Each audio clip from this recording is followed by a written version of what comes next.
In today's video, I'm going to teach you how to send a clickable image from Gmail using image hyperlinks.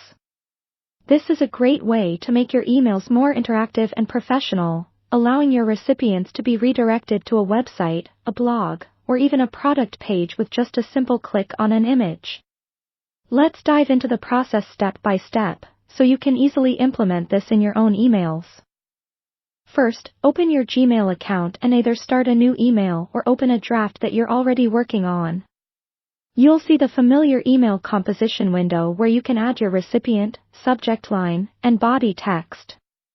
For this tutorial, our focus will be solely on incorporating a clickable image.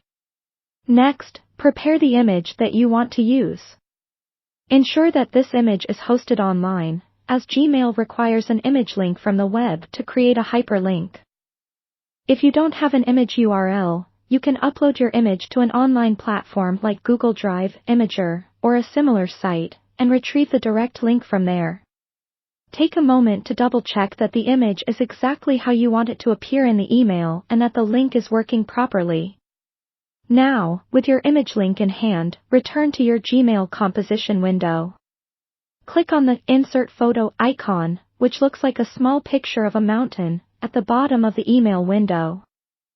This will open up a new tab where you can either upload an image from your computer or choose one via URL. Select the URL option, then paste the web address of your image into the field provided and hit Insert. Here comes the magic part, making that image clickable.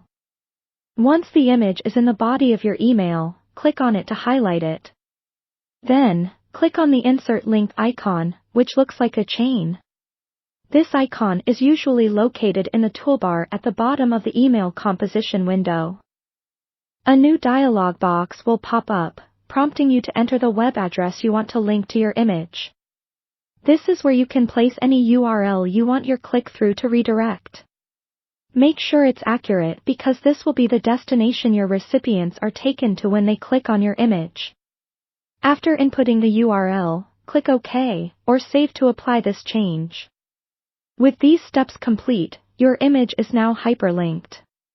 Before sending, it's always a good idea to send yourself a test email. This ensures that the image displays correctly and that the hyperlink directs to the intended location. Simply enter your email address in the recipient field, click Send, and check your inbox. Once confirmed, you can confidently send it to your intended audience. And there you have it, a clickable image in your Gmail, ready to engage and direct your audience precisely where you want them to go. Thank you for watching, and I hope this tutorial has been helpful for your email marketing and communication needs.